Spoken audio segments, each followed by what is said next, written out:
थानों पे मॉनिटरिंग भी होती है इसके हिसाब से कि कौन से थानों से बहुत सारी शिकायतें आ रही हैं, कौन से थानों से कम शिकायत आ रही है। 62 या 67 केजी आइस हमने बरामद की एक साल में, क्योंकि छोटी क्वांटिटी में रिकवर होती है। मैं समझता हूं कि कंप्लेंट रिड्रेसल सिस्टम अगर हम अपना इम्प्रूव कर दें, इससे बेहतर रिलीफ आवाम के लिए और कोई नहीं है। ये जो फर्स्ट हैंड इन्फॉर्मेशन है, ये पल्स है पब्लिक की, वो मेरे तक पहुंचती है। इसलिए हम पिछले साल से अब तक अप्रैल 2024 से जुलाई 2025 आज की डेट तक 16,000 से ज़ायद लोगों को इस तरह यहाँ खड़े होके लोगों को इज़्ज़त से बिठा के सुन भी रहे हैं, और उसमें से 72% लोगों ने उस पर अपना रिस्पांस दिया है कि वी आर सेटिस्फाइड, हमारा काम हो। आपका मसला थाने पे हल नहीं हुआ तो उसको थाने वापस नहीं भेजना चाहिए। इसका मतलब है कि जहाँ से वो एग्रीव्ड मेरे पास आए, मैं उसे वापस कह रहा हूँ आप उधर ही चले जाएँ, वो नहीं, फिर लेवल रेज करेंगे, फिर सीनियर ऑफिसर के पास भेजेंगे। अगर कहीं पे उसका काम नहीं हल हो रहा, या उसको समझ नहीं आ रही, या आपने उसको इज़्ज़त से प्यार से समझाया नहीं है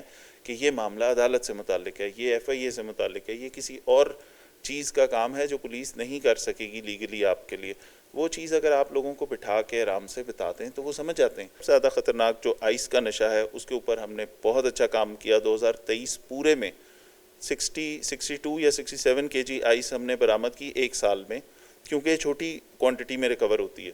उसके बाद 2024 में 172 किलो पे हम आके हमने कहा कि ये इस शहर का चैलेंज है, इसमें आइस यूनिवर्सिटीज़ तक ना पहुंच जाए, घरों तक ना पहुंच जाए, बच्चों तक ना पहुंचे, उस पर 172 किलो पे आ गए। इस साल के पहले 6 महीनों में हम 450 किलो आइस, जितनी हमने पिछले कई सालों में इकट्ठी नहीं रिकवर की, उतनी आइस हम रिकवर कर चुके। बहुत सारे थानों से फीडबैक ये आ रही है, लोग बताते हैं कि हमारे थाने में मंशियात, इस हदूद में मंशियात प्रोक्योर करना अब मुश्किल हुआ है, आपका SHO ने बहुत काम किया, अब उतनी आसानी से नहीं मिल रही। फीस सेंटर आप चले जाएं, आपको वहाँ के ताजिर बताएंगे कि पहले हम यहाँ से निकलते थे बाहर, या लोग हमें शिकायत करते थे कि मोबाइल लेके निकला और स्नैच हो गया। उन्होंने कहा कभी कभी महीने में एक आध ऐसी वारदात होती है, पहले दिन में 8-8 होती थी। तो ये जो सेंस ऑफ सिक्योरिटी लोगों को मिली है, ये उस मेहनत से मिली है। फिर SHOs मेरिट पे पोस्ट हुए, कोई SHO ऐसा नहीं जो किसी के कहने पे लगाया गया। आपने खुली कचहरी का कॉन्सेप्ट इंट्रोड्यूस करवाया, क्या सोच थी इसके पीछे, कैसे आपने इसको जो है वो कैटर किया? जैसे सबसे पहली बात यह है कि मैंने इंट्रोड्यूस नहीं कराया, हमारे बहुत सारे ऑफिसर्स बहुत सालों से ये काम कर रहे हैं। हमने इसके अंदर चेंज ये किया कि हमने इसको डेली बेसिस पे कर दिया, ताकि हर रोज़ जो आने वाले कंप्लेनेंट्स हैं उनकी दादसी हो सके। उसे किसी स्पेसिफाइड डे के ऊपर या किसी स्पेसिफाइड टाइम के ऊपर फ़लाँ जगह पे एक महीने में एक दफ़ा, वो वाली चीज़ें हम आके बाहर, हमने कहा कि हर रोज़ करेंगे। 2.25 करोड़ आबादी का शहर है, नेचुरली इतनी बड़ी आबादी के लोगों के साथ लेन देन, लोगों के साथ झगड़े, क्राइम और कोई ऐसी चीज़ें जो पुलिस के साथ ग्रीवेंसेस हैं, बहुत सारी चीज़ें होती हैं मल्टीपल। और हमारे पास ऑन एन एवरेज इस तरह 60, 70, 80 लोग एक दिन में आते हैं, ये 100 से ऊपर भी चले जाते हैं कई दफ़ा एक दिन में। तो वो हमने लोगों को सुनने का ये जो सिलसिला बनाया, क्योंकि मैं समझता हूँ कि कंप्लेंट रिड्रेसल सिस्टम अगर हम अपना इम्प्रूव कर दें, इससे बेहतर रिलीफ आवाम के लिए और कोई नहीं है। तो इसके लिए हमने सोच ये थी कि जितने लोग आ रहे हैं उनको एक वेन्यू मिल जाए। हमारे ऑफिस, हमारे थाने खुले हैं, 3 से 5 SHOs अवेलेबल हैं थानों में, लेकिन कई दफ़ा ये होता है कि थानों में उनकी दादसी नहीं होती। कई दफ़ा ये होता है कि लोग उस परसेप्शन की वजह से कि हम थाने जाएंगे हमारा काम नहीं होगा, तो वो जाते ही नहीं है थाने। वो जो एक खौफ है पुलिस का, वो ख़त्म करने के लिए हमने अपने ऑफिस खोले। SPs भी सुनते हैं लोगों को, SSP भी सुनते हैं, मेरे ऑफिस में डेली खुली कचहरी होती है, CCP ऑफिस में भी सुना जाता है लोगों को। तो लोग आ जाते हैं बग़ैर किसी सिफारिश, चिट, रिश्वत, किसी को कहे बग़ैर, किसी रेफरेंस के बग़ैर। आपने आना है, अपनी एप्लीकेशन लेके आनी है, मैंने आपको इज़्ज़त से बिठाना है, आपकी बात सुननी है, वीडियो लिंक पे SHO से आपकी मुलाकात करवानी है, वो आप देख भी लेते हैं कि ये मेरा SHO है, ये कंसर्न ऑफिसर है, उसको डायरेक्शंस भी दे देनी है और टाइमलाइन भी देनी है। ये 3 दिन में होने वाला काम है या ये 7 दिन में होने वाला काम है। उसके बाद इसका फॉलोअप होगा। चौथे दिन और 8वें दिन उनसे बात होगी कि आप आए थे, आपको ये काम हमने फ़लाँ जगह पे भेजा था, काम हुआ या नहीं हुआ। अगर वो बताता है कि जी काम हो गया, आई एम सेटिस्फाइड, बहुत अच्छी बात है। अगर वो कहता है नहीं हुआ, उसकी रीज़न्स निकालते हैं कि क्यों नहीं हुआ। फिर हमारी थानों पे मॉनिटरिंग भी होती है इसके हिसाब से कि कौन से थानों से बहुत सारी शिकायतें आ रही हैं, कौन से थानों से कम शिकायत आ रही है। इसका मतलब है कि उन थानों में लोगों को बेहतर सर्विस दी जा रही है, वो मेरे पास कम आते हैं।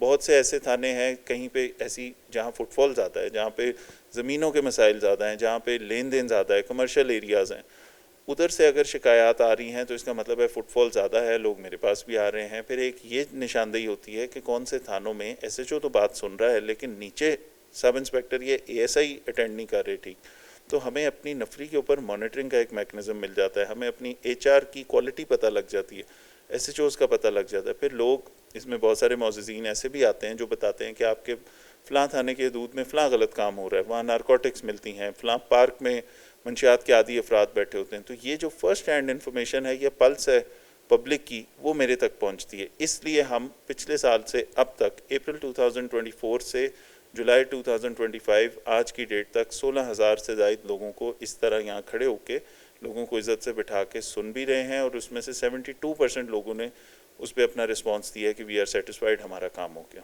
जैसे कि आपने बताया कि 16,000 आपके पास अभी तक जो है वो एप्लीकेशंस आई हैं, और दूसरा कि आपने कहा कि जैसे अप टू 100 लोग आते हैं डेली।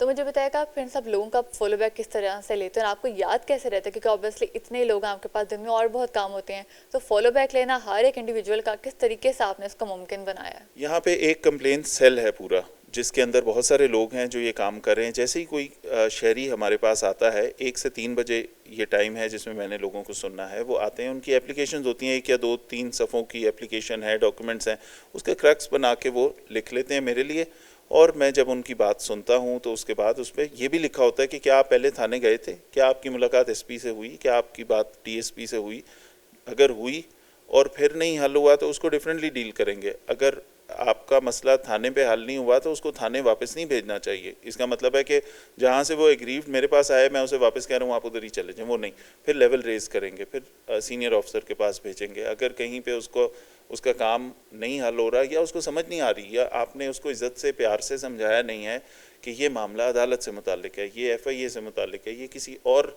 चीज़ का काम है जो पुलिस नहीं कर सकेगी लीगली आपके लिए, वो चीज़ अगर आप लोगों को बिठा के आराम से बताते हैं तो वो समझ जाते हैं। तो कहीं पे अगर वो गैप है बीच में तो वो हम पूरा करते हैं। तो ये वाली चीज़ में एक एक बंदे का, ये जितने 16,000 लोग हैं, हर एक का नाम, ID card number, mobile number, उनका फीडबैक, उनकी प्रोग्रेस रिपोर्ट सारी हमारे पास मेंटेन्ड है। इसकी पूरी एक डेटाबेस है जो कि ओपन है। मैं सबको कहता हूँ कि हमारे जितने भी जर्नलिस्ट हैं या जो लोग इस पे काम करते हैं वो इसको ज़रूर देखें।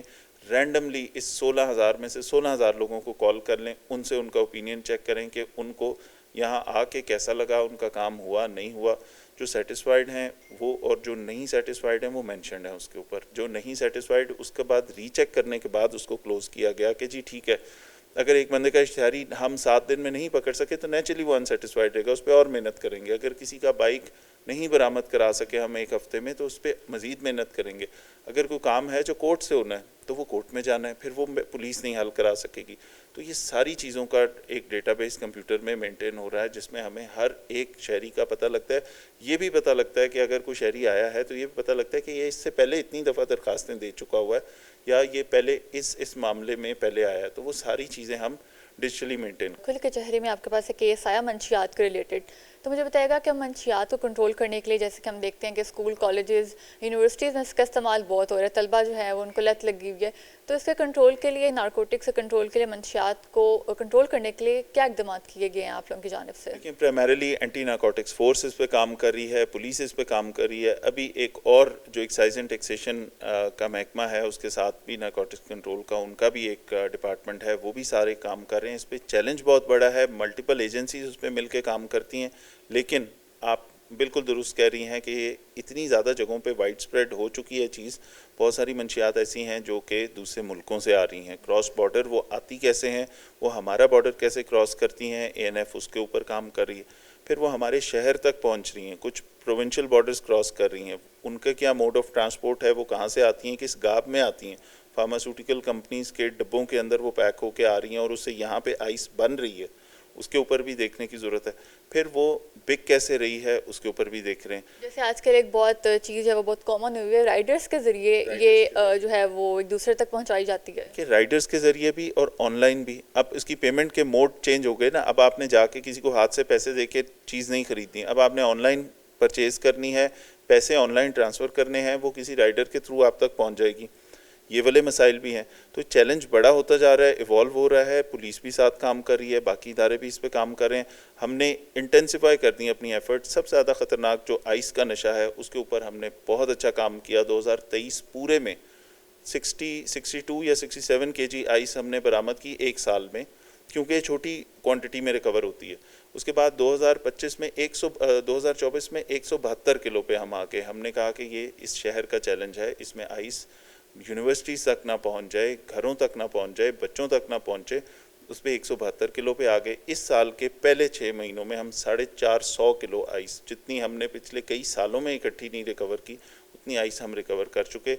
बहुत सारे थानों से फीडबैक ये आ रही है, लोग बताते हैं कि हमारे थाने में मंशियात, इस हदूद में मंशियात प्रोक्योर करना अब मुश्किल हुआ है। आपका एसएचओ ने बहुत काम किया, अब उतनी आसानी से नहीं मिल रही, तो पुलिस काम कर रही है। यस, चैलेंज बड़ा है, इस पे बहुत सारी और कोशिशें भी चाहिए अभी। और जैसा कि दूसरा हमारे पीछे कि ये सर्वे लगा हुआ है जिसमें जो बताया गया कि लाहौर ने जो है वो 249 सिटीज़ को ग्लोबली आउटशाइन किया है क्राइम रेट में। लाहौर में क्राइम रेट बहुत कम हो गए, तो मुझे बताएगा किस तरीके से हुआ, कैसे आपने इस पर काबू पाया, क्या क्या आप लोगों ने इकदाम किए? सबसे पहले हमने झूठ बोलना छोड़ दिया, हमने वारदात छुपाना छोड़ दी। हमने बिल्कुल, ये आईजी साहब की पॉलिसी थी, जहां क्राइम होगा, जहां किसी के साथ वारदात होगी, रजिस्टर करें।